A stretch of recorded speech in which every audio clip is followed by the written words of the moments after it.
Well, good morning, everybody. Please note that this session will be recorded this morning and will shortly be available on the on-demand section of our FSB website in case you'd like to watch it again, or perhaps suggest to somebody else who you might think will find the session useful that they watch it. So welcome this morning to our session, Make Your Business More Accessible. My name is Rob Bazzini, Development Manager for the Federation of Small Businesses in South Wales, and I'm delighted to be hosting this session this morning on this key subject. I'm also really pleased to welcome our guest speakers this morning, Amy Lowe of AbilityNet and Steve Tyler of Leonard Cheshire.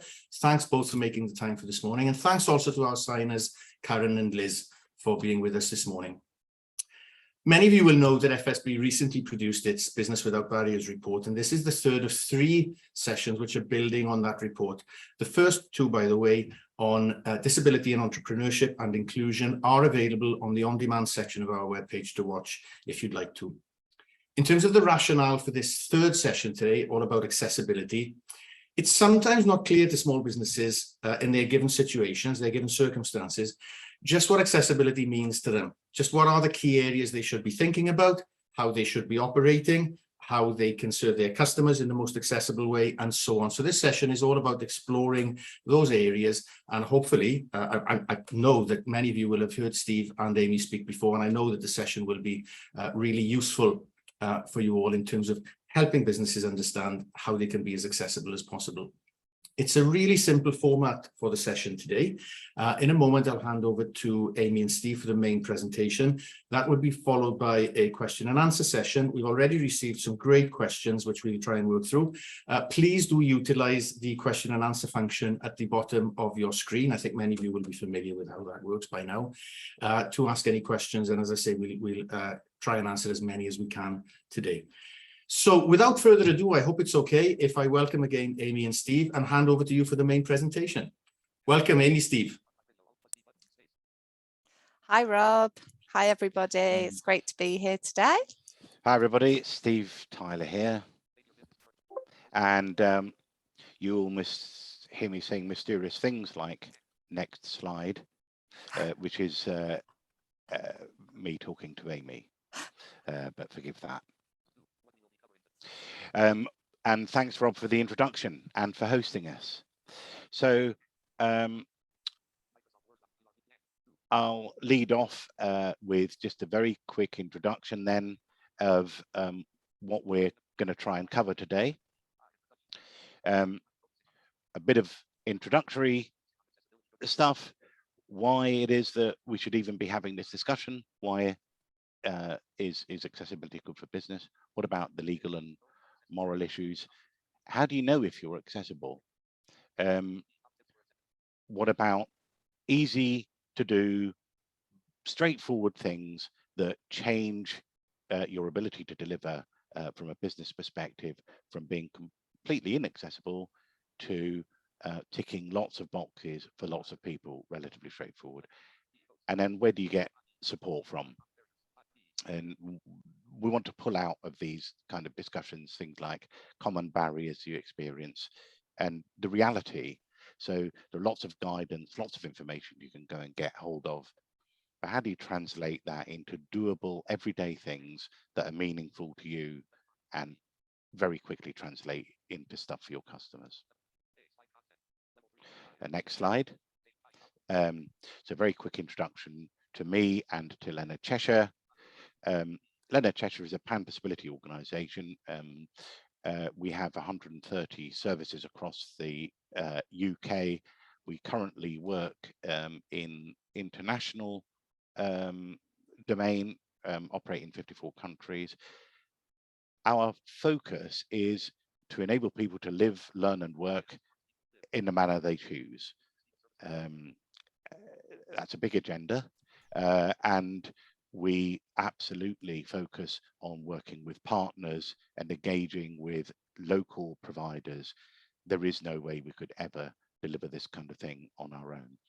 Broadly speaking, in the UK, we operate care services, support functions like supporting people into education, supporting people into employment, and then technology, of course, which is a big deal in terms of the possibilities that it offers today. Next slide, and handing over to Amy. Thanks, Steve. Hello, everyone. I'm Amy Lowe. I'm the Service Delivery Director at AbilityNet. And AbilityNet is a charity whose vision is a digital world accessible to everybody. And we work towards that vision via a range of activities. These include services for organisations to help them create accessible, inclusive customer and employee experiences. And some of our popular services include consultancy, training, and support services in that area. And we also provide a range of services to individuals to help them adapt their technology to meet their needs, so that they can achieve their objectives at work, in education, and in day-to-day life. We produce and maintain a wealth of free online resources that people and organisations can access for self-help or to support others. And we also regularly host and speak on free webinars like this one. So yeah, if you would be interested in signing up for our newsletter to keep up to date with our webinars, then please do so. We're going to share details of that later on, but it's great to be here this morning. Okay, back to you, Steve. Thanks very much. So let's talk a bit about disability, and a bit of a difficult message on one level. So I don't like focusing too much on definitions and so on. They're almost meaningless on one level, because disability, as we walk through it, covers an enormous range of abilities and lots of very different types of people with very different needs and requirements. However, there is a legal definition, and it talks about a physical or mental condition which has a substantial and long-term impact on your ability to do day-to-day things. Just by way of kind of getting you into the mindset and I suppose some of the discussions in the disability community, it helps identify disability, this definition, but it's sort of focused around disability. It's focused on the negative side of things, and the world in the disability advocacy universe, broadly speaking, has been broken down into two areas. One talks about the medical model, and the other talks about the social model. So if you think about the medical model is a little bit that, like, you know, you go to the doctors to get yourself fixed. You're ill and you need to get yourself sorted out. And traditionally, disability has been a bit like that, where you know, if you have some kind of functional problem, issue, challenge, like, you know, you can't walk, you require a wheelchair, or you're visually impaired like I am, or totally blind like I am, that's a problem. And sometimes they can fix it and sometimes they can't. And if they can't fix it, you're still a problem. The social model, right at the other end of the spectrum, as you might imagine, says, no, that medical model is all wrong. That actually what we need to be talking about is society accommodating disability. So it's about us taking away barriers. So what the social model would say is, you know, if you're a wheelchair user, clearly, you know, a very simple way of removing the barrier that steps cause is putting a ramp in, or having a lift. But, you know, you can expand that out to every walk of life you can imagine: education, getting around, social interactions, and all the rest of it. All of this has become a little bit blurry because now, of course, you've got technology and the development of technology. And these models are interesting. They try to help in discussing the challenges that disability brings, but also they can be quite damaging in a way, because people get very hooked on the model, the definition, the whatever. In the end, we're talking about people. And when as we, you know, I'm working in an area, for example, where technology is changing the world in a massive kind of way. You know, we've got people now who have artificial limbs fitted, for example, which can be controlled neurologically. Well, what's that? Is that the medical model? Have you sold out somehow and you're moving back to, you know, oh, you know, now we're in realms of medical profession, or are you still advocate for the social model? And in a way, kind of who cares? The issue is there are new ways of dealing with the challenge. So next slide. Frankly, why should you be bothered, really? Well, from a business perspective, it's a major deal. Roughly speaking, there are around 14.4 million people in the UK who have a disability. Don't think about it, you're not addressing that market. That market, you know, is 20%.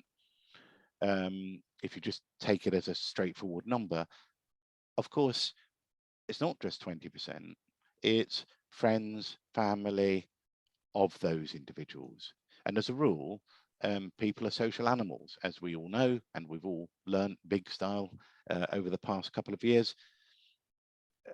They want to do things with their friends and family and vice versa. And so if there was a choice between an accessible version of events and a not very accessible one, chances are they're going to pick the accessible version. £250 billion is the collective spending power of disabled people and their friends and family. It's a lot of money to be missing out on simply because you're not delivering a service that's accessible. So from a business perspective, it makes absolute sense. I'd also say, just by definition,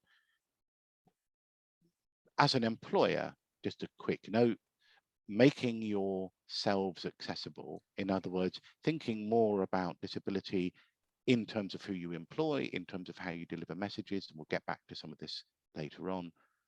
That begins by definition to change the way you behave, and it changes the mindsets of the people that come to see you. So very quickly you can make changes just by the way you behave, and part of the way of doing that is to sort of engage with people more, whether as an employee or that you're marketing to. Next slide. So this slide really highlights, so disability, as I said, very, very generalized term and nearly meaningless.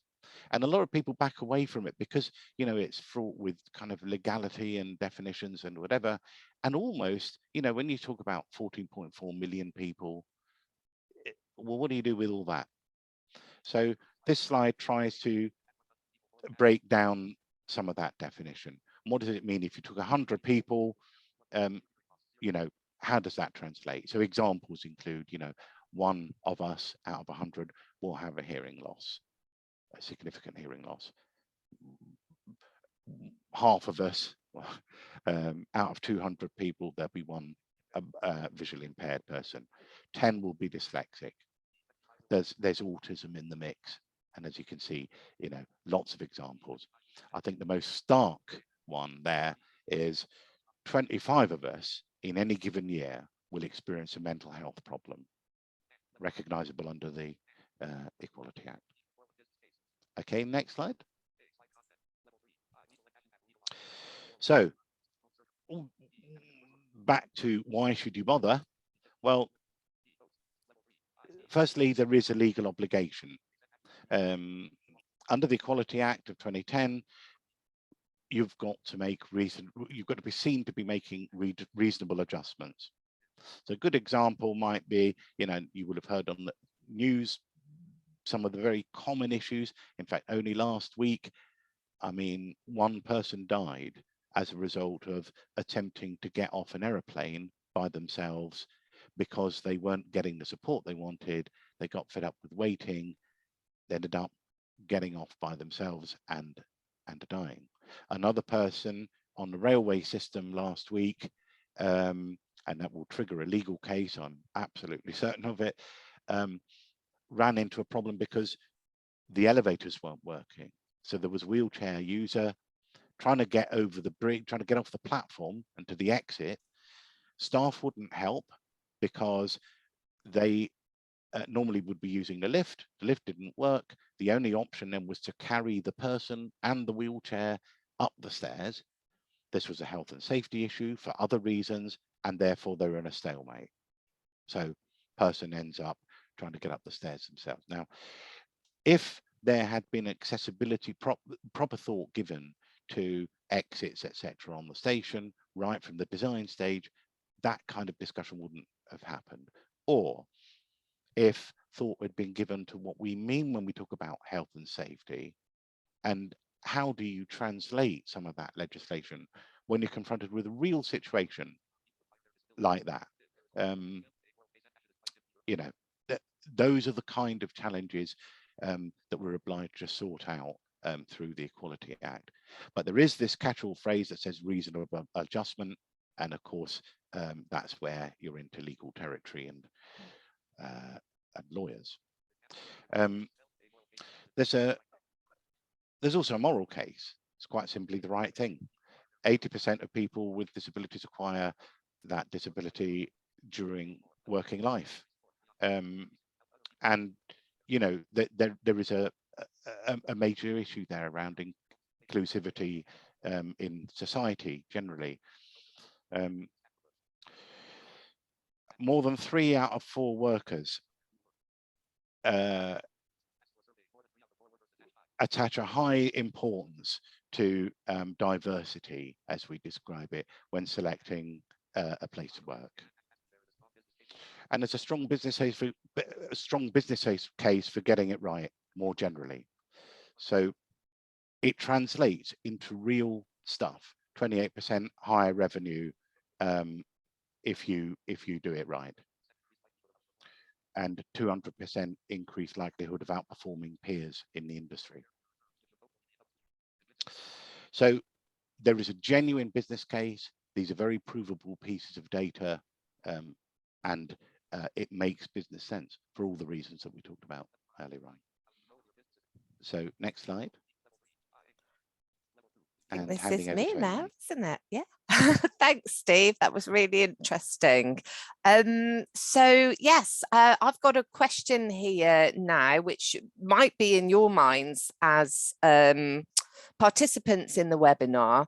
How do you know if your business is accessible and inclusive? We're hopefully agreed that this is a worthwhile area to focus on, but where do you start and how do you kind of benchmark where you are now? So I've got a couple of other definitions here. It's definitions morning, isn't it? But we've talked about accessibility and inclusion already, mentioned those terms a couple of times. And when we think about accessibility, sometimes people think about it as being something very complicated and difficult to achieve. But in its sort of clearest form, it can be described as the ability to carry out a task without barriers. And actually, most principles of accessibility equate to just great customer service. And then if we look at inclusion, this is more so welcoming people and treating them fairly and equitably. It's essentially about how you make people feel, that people feel a part of something, they feel welcomed and involved, be it as an employee or as a customer, and that their experience is the same as anybody else's. So I think most people, when they stop and think about it, would definitely want these definitions to apply to the experience of either buying from or working in their businesses. But it is a bit of a journey, and all organisations are at one stage or another in this process. And so to demonstrate the process and the stages, we're going to use an analogy of acorns growing into oak trees. So what we're going to do in a moment is to run a quick anonymous poll. First of all, I'm going to go through this next slide, which has a grid on it with levels 1 to 4, showing the growth from acorn through seedling to sapling and then to a mature oak tree. So I'll just quickly read out the comments at each level.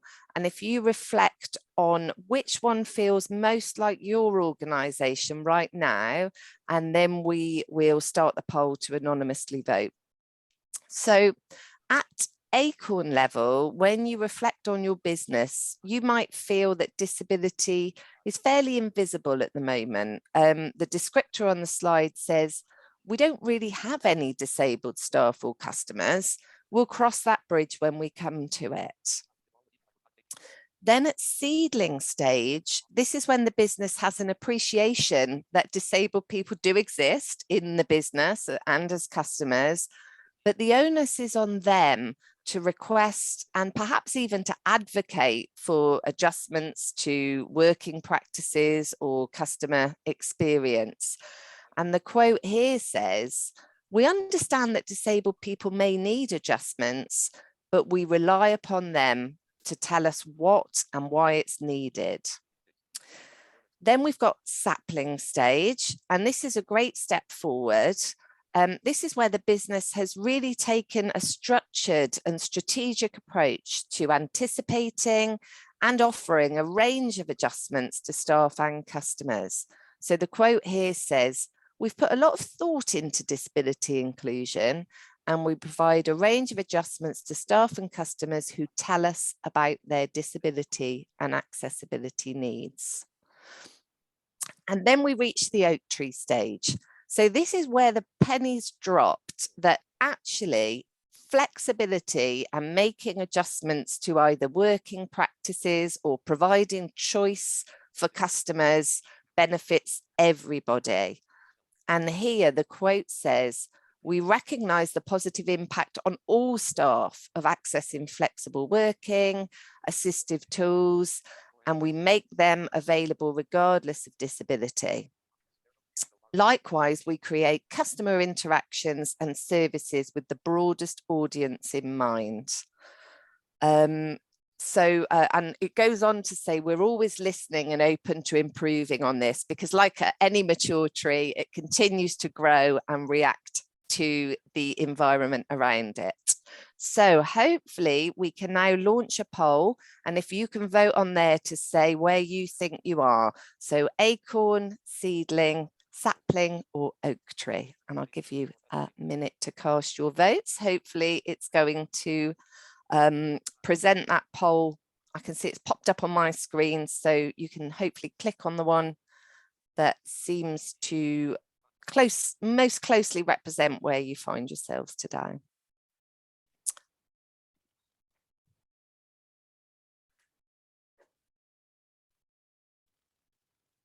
Okay, so we have got quite a spread here, and this is really, really positive. There's no acorns, so fantastic. Everybody is alive to the fact that there is a requirement to think broadly about making sure that people don't experience barriers. So we've got some seedlings, some saplings, and we've also got some oak trees. So that's fantastic. It'll be great in the Q&A when we start being able to hear from people around what they're doing specifically, because it's all about sharing these ideas and best practice between ourselves, isn't it? And that's how we get more and more adept at creating really easy customer and employee experiences.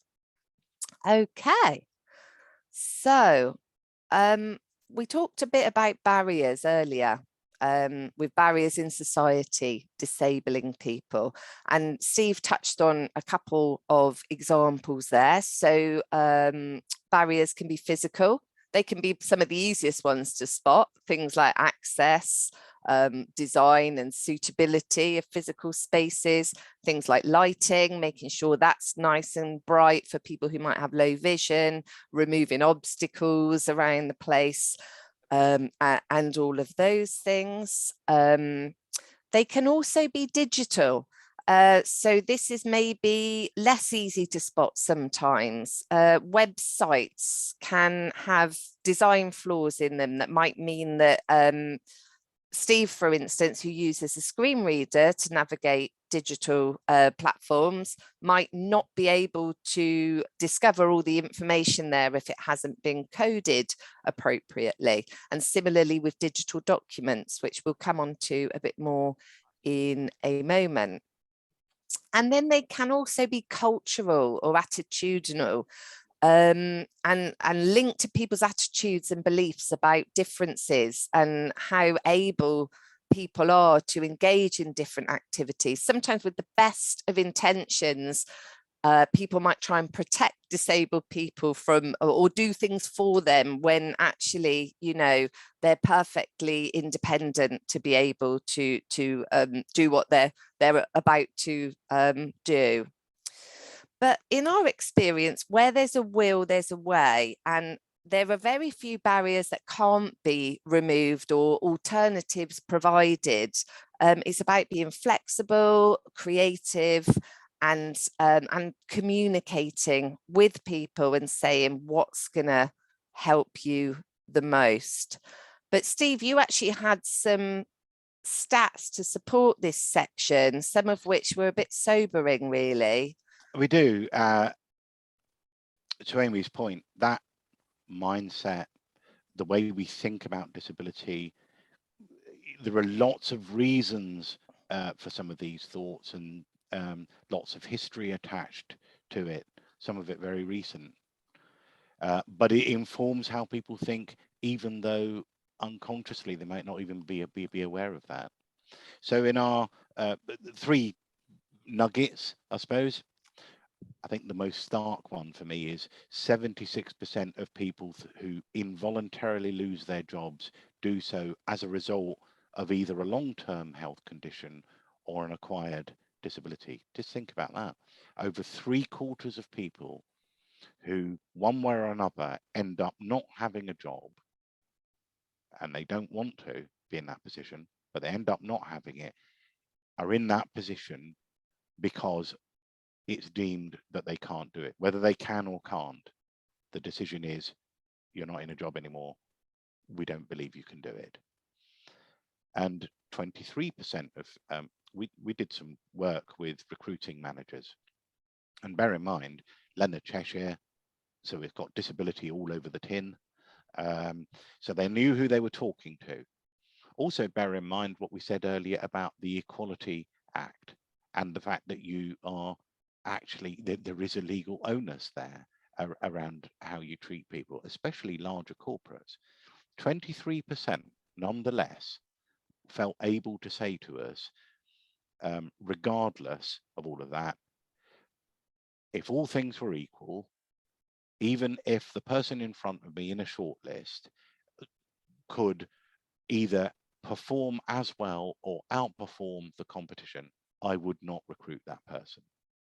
And those are the guys who admitted it overtly. There's also a similar number, a little bit lower actually, it's 22.4%, 22.6%, sorry, rather than 23, but hey, where we did some experimental work. If a person, so we had 2 sets of people, they sent introductory letters for interviews for a university and or college higher education course.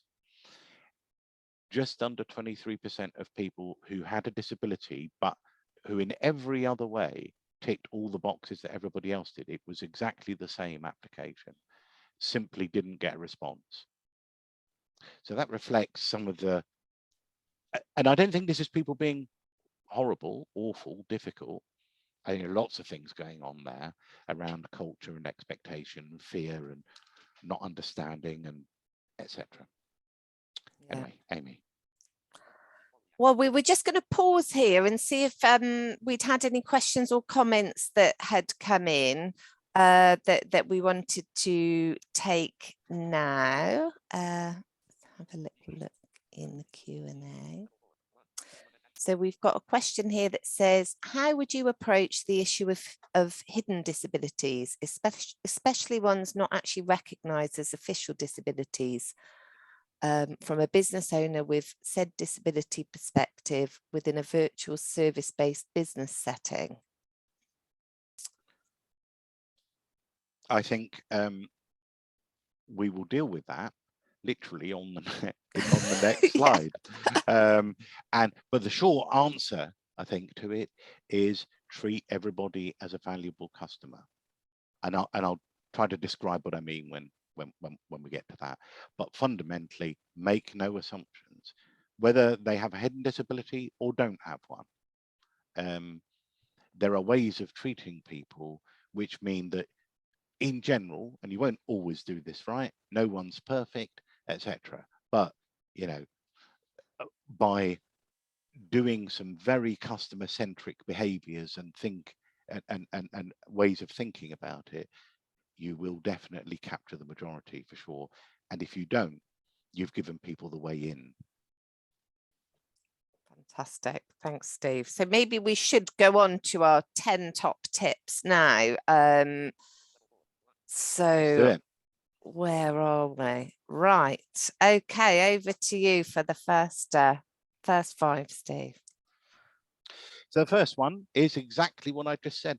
So be like John Lewis, or at least be like John Lewis was. I'm not sure what they're like now, but there was very much a focus at John Lewis around, I mean, it has and had a reputation for optimal customer service. And one of the ways they used to talk about it internally was almost, it seemed on first pass, a bit disparaging. It was almost, everyone's just another customer. That's what you were told. And what they meant by it was, don't be taken in by what someone looks like, how someone talks when they walk into the store. They might look a bit shabby. They might look a bit unkempt. Don't be mistaken about what that means in terms of A, what they want from you, why they're even there, B, whether they've got money to spend with you, C, the kind of behaviors they might be exhibiting may or may not be stuff that's entirely in their control. So make no assumptions and accommodate. Linked to that then, tip 2, listening to staff and customers. So having a way of engaging, which means that, you know, you genuinely, there are lots of tick, but we've all seen them, where tick box exercises where people have kind of suggestion ideas and, you know, we might consider them and we might not, kind of thing. And it's the right thing to do. But living and breathing that message is really important, because that's what, and this is, again, straightforward customer stuff. This is not alien for you guys at all, because that's what you do every day. It's just that this time you're doing it with a bit of a angle on, okay, well, what about these customers? How physically, cognitively, etc., how easy is it for them to engage with us? Can I get into my store, whether it's digital or not? Is my website accessible? Let me check. Do I have alternative ways in? And if I can't, if I'm in a grade 2 listed building, well, maybe I can meet them elsewhere. Maybe we can do something else. The traditional model often is, well, and especially in some of the bigger places, and you'll all have witnessed this, I'm sure. Yes, it's accessible. In other words, you can get into I don't know, a shopping center, which may not be optimal, but it's fine, because by going round the back, there's a lift in the car park or somewhere random that no one actually would ever venture. So there we are, we've ticked that box. But you haven't. You're not treating people as a customer when you do that. They have to go somewhere else, unlike everybody else. That's not the same thing at all. And that, you know, what could be improved? How can you give help? one of the critical things is never give help without asking. And in a way, the best way to ask is, how can I best help you? And it is genuinely as simple as that. It's having the confidence, despite you know, what they're like, and despite people come at disability from so many very different places. To people with disabilities themselves quite often don't have the easiest time generally, and their expectations quite often are quite low. And actually, a very quick win is to say, you tell me the best way I can help you, and I'll do it that way, whatever way that is. So classic kind of thing is grabbing wheelchairs, and you know, I don't know, in my case, quite often people will grab my arm and they mean well. I've been in situations before where I've been standing waiting for somebody, and the assumption is, well, you're right by the road crossing. As it turns out, you really must want to cross this road, and before I know it, we're on the other side. Now, I mean, there's no, I've been in lots of scenarios like that.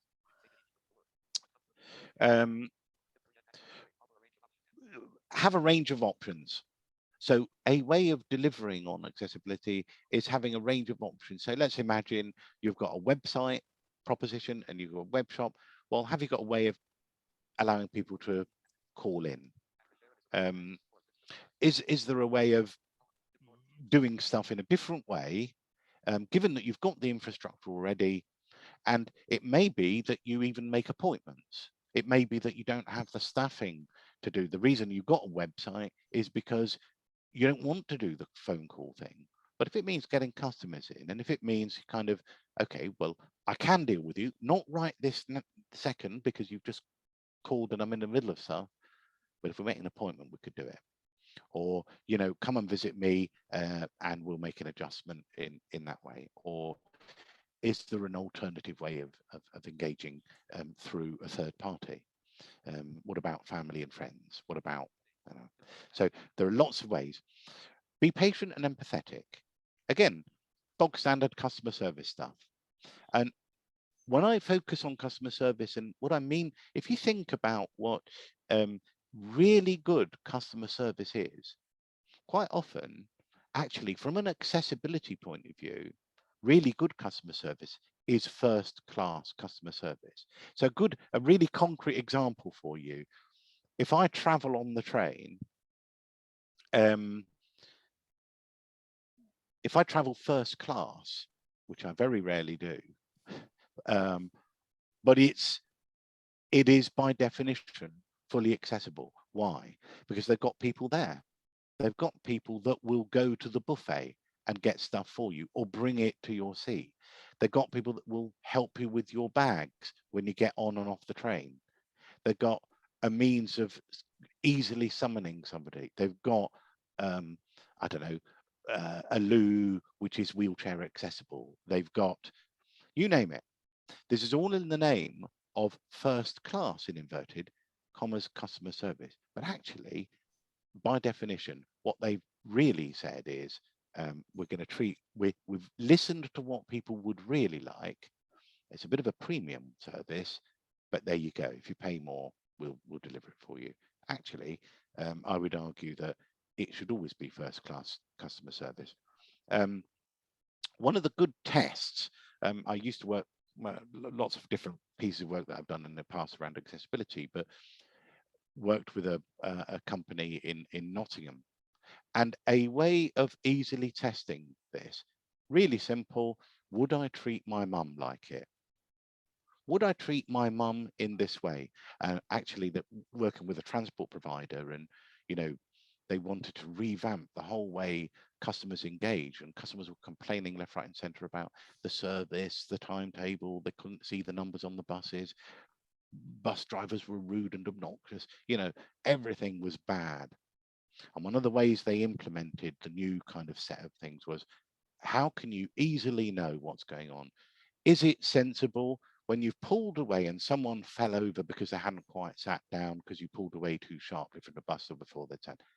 Would I treat my mum like that? Would I treat my mum like that by just driving past because I'm in a hurry to get to the next stop. And then finally, don't make assumptions. It's very easy to think that you've become an expert in a particular disability. There are literally, I mean, I'm visually impaired. I have a particular type of eye condition, and it has a particular set of effects. There are something in the order, there are over 2,000 types of visual impairment. And sometimes some visual impairments, especially where you've got things like tunnel vision or peripheral vision. So for example, someone can appear to be looking at you, but actually they can't see you. Or they're not looking at you and they appear to be being rude, but actually they can see you. That's the best way for them to see you. But it looks like they're not paying you any attention. Amy. Okay. Thank you. Amy, Okay. can I just keep an eye on time? And we've got a couple of questions and a load we've received beforehand. So if we could aim to move on to the Q&A in around 5 minutes, I hope that would be okay. No problem at all, Fantastic. Rob. Thank you. Yeah. So the tips 6, 7, and 8 are actually all about making the effort to check whether there are barriers that people are encountering. With websites and systems, you can check with suppliers. So if you've got a website supplier, you can say, have you built this accessibly? But there are some really simple tests you can do yourselves, like just trying to navigate your website with a keyboard will identify lots of accessibility barriers. Put your mouse to one side and give that a try and make sure you can do all the things that you need to do on there. Similarly, checking documents for accessibility, and we're going to share a link to a fact sheet that helps with that. And check physical areas for accessibility, you know, walk the floor, or, you know, take a look around and think where those barriers might be, and engage disabled staff, contacts, or customers in supporting you with this. But yeah, there's a wealth of information out there to help with these things, so we will be providing some useful links. Tip 9 is linked to that, but I will say it on its own because it's so important. Have an easy, friendly and welcoming way to raise an issue. That will really lead to you being able to evolve your accessibility very quickly, because you'll hear about all the problems and people will help you solve them, which is fantastic. And then be vocal about it. Be vocal. You know, it's a USP, it's a selling point. You are making the effort there. It's not that it's always going to be perfect, because as Steve said, there's such a variety of experiences. You're always going to encounter new barriers, but it's that openness and desire to be accessible is very, very appealing to customers, and people are going to want to be involved, either work for you or buy from you.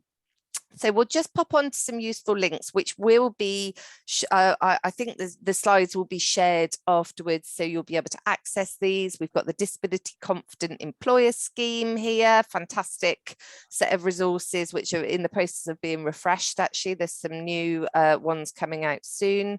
We've added a few fact sheets here that can be helpful: disability and employment, creating accessible documents, and so on. There's an interesting app, used to be called Neatbox. I think it's now called Welcome Me, which is a disability customer service app. And I've popped a link to AbilityNet's My Computer My Way, which gives you some really easy step-by-step guides to adapt your technology to meet your needs. And we also have some information about how Leonard Cheshire could help with your needs. So I don't know if you want to touch on that slide, Steve. Simply to say, there are some links, we'll provide them. A lot of what we've talked about today, as you can see, in the end results in confidence. There's some really practical stuff in the link slide, in the slide that showed before, some of the links, but a lot of it is having the confidence to just go for it and overtly say, I am all over the accessibility stuff. I want to be accessible and I'm willing to learn, and it's giving you the confidence to do that and some of the tools to do that. Fantastic. And also AbilityNet, I've added some links to our training, our free resources. We've got lots of webinars on the website as well that cover lots of different topics that you can access on demand. And we also provide advice on digital accessibility and workplace inclusion. So I think we can move along to the Q&A, Rob. And I'm sorry we've spoken at length a little bit there. That's me, maybe. There is Apologies. absolutely, I don't think there is any reason to apologize at all. The session has been really useful, and the meat that you've put on the bones of those slides, I think has been, I'm sure has been really helpful for most people here, certainly for me. But that extra info that you've provided there has been really beneficial, I think. So thank you both. Absolutely no need to apologize at all. If anything, I'll apologize for needing to push on because of time.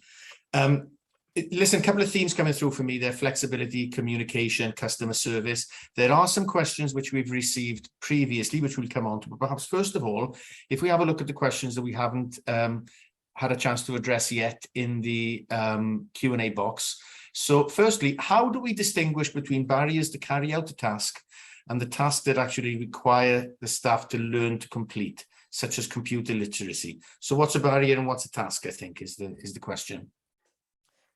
It's quite an interesting one, and I think you mentioned communication, Rob, and it is really about talking to individual. If someone's struggling, as the question is phrased, is it that it is inaccessible, or is it that there's a training need? I think sitting with someone and asking them to show you what they're trying to do will help you to identify that, and through doing that, you will learn about the different ways that people might interact with technology. Steve, you could probably give some. And there are ways now of determining. So, for example, if they're having trouble with, it depends what it is, but if they're having trouble with the website, there are quick and dirty ways where you can run a tool over your website. Not ideal for fixing it, but it will at least tell you if there's a problem, or if you've created a document and people are struggling, or a form or something like that, and people are struggling, is it accessible or not?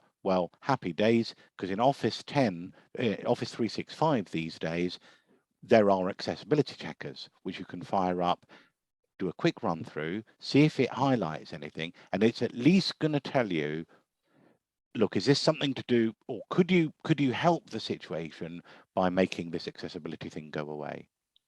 Yeah, got you. And I suppose it does come back, Steve, again, you said about asking people, so it does come back to that communication piece as well. Just in terms of moving on to the next question there, this is quite a specific question.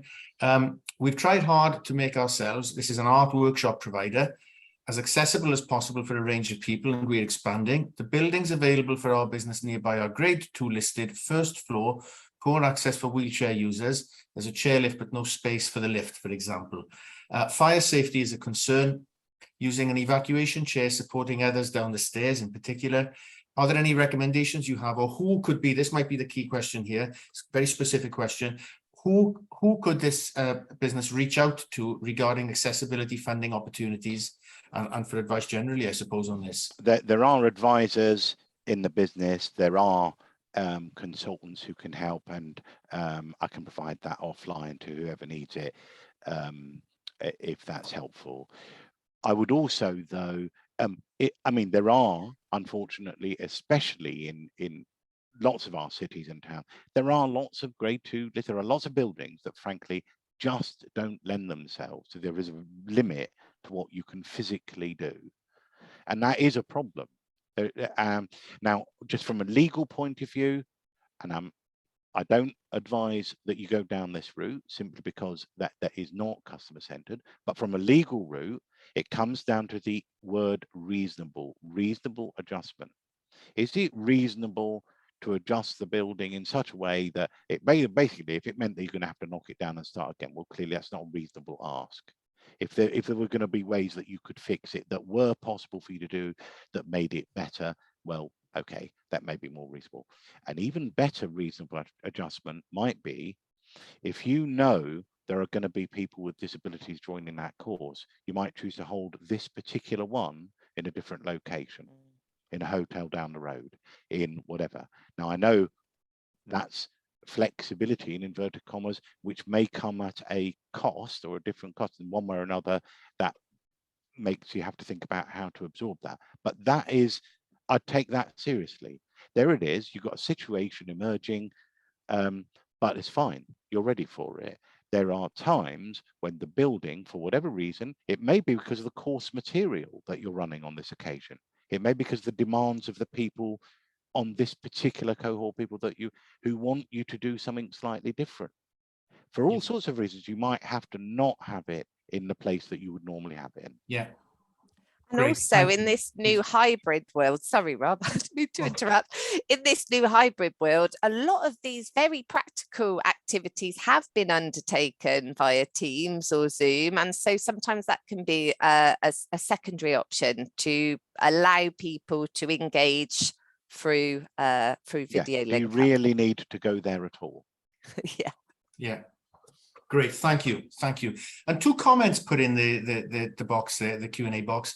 So Rachel has pointed out that Microsoft have a workshop to teach companies all the accessible features that are already available at our fingertips. So really useful. Thank you, Rachel.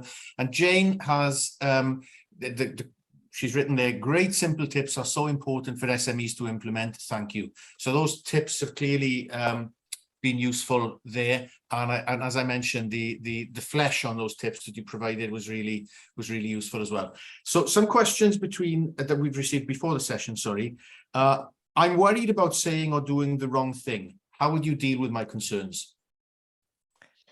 I would say it's a very understandable thing, and going back to the previous point, Rob, that you made, and thank you for those kind words about the simplicity of the tips.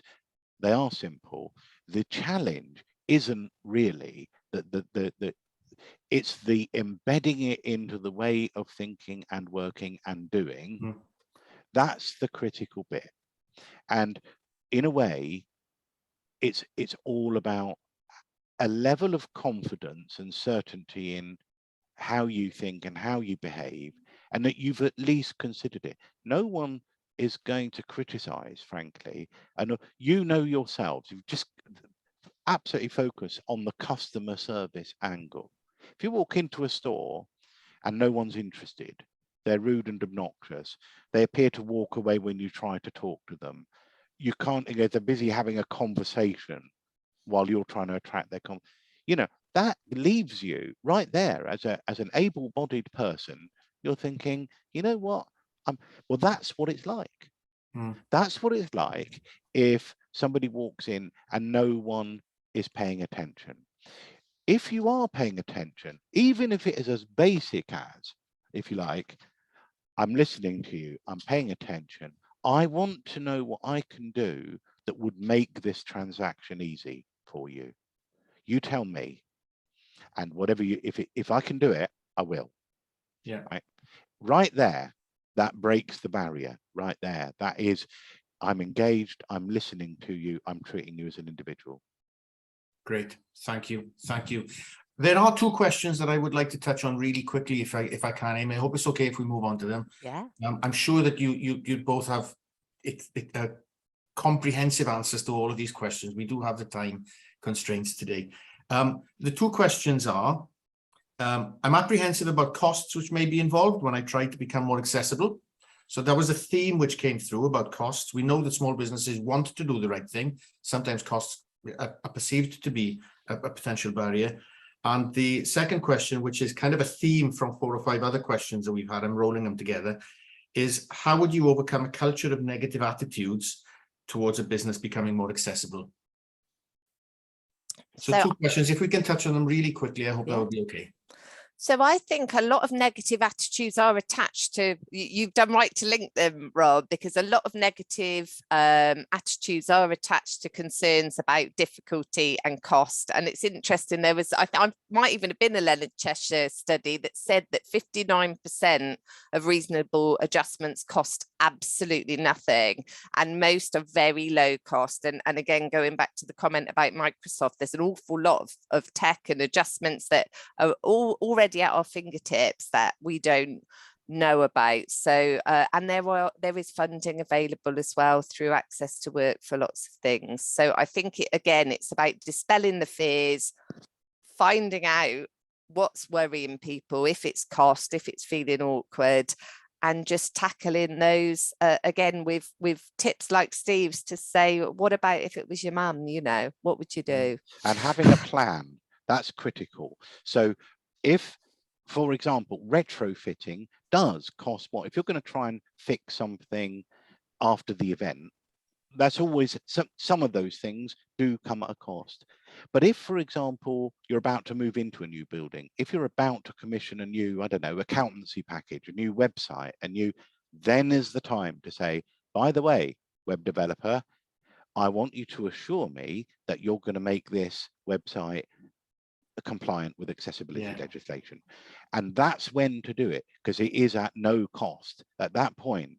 And so even if you haven't, the fact that you're aware, the fact that if someone challenges you about it and says, I can't access your pox-ridden website, what a horrible thing. If you can hand on heart say, we are going to deal with it. We are due an upgrade. I'm afraid it's not going to be for 18 months. But look, this is what I've done instead. This is how you can engage with me. But when we do make it happen, it is going to be accessible. Yeah. So planning is key, Steve. I'm taking from you there. Thank you. Well, listen, I'm really sorry that we do need to think about wrapping up the session. It's been a fantastic session. The presentation was so helpful, I'm sure, for all of us attending. Certainly, from my experience of dealing with small businesses on a daily basis, I know that content there would be really useful. Thank you so much to both of you again for a great session. Thank you also to our signers today again, Karen and Liz, and thank you also to the FSB team behind the scenes, in particular Layla and Andrea, without whom the session couldn't happen. Thank you all for attending. Also, I do hope the session has been useful. I'm pretty sure that it will have been. Please do leave us a Trustpilot review if the session's been useful for you. If you would like a little more information about how the Federation of Small Businesses can help your businesses, if you're not a member yet, we'd love to have a chance to speak to you about what we do to support businesses and how we can support you in your own individual cases. So please do visit our website, www.fsb.org.uk, and arrange a no obligation appointment at your convenience. Well, thanks again, everybody, for attending today, and we look forward to seeing you at future events. In the meantime, best wishes to you all, and we look forward to seeing you all soon. Thanks, everybody.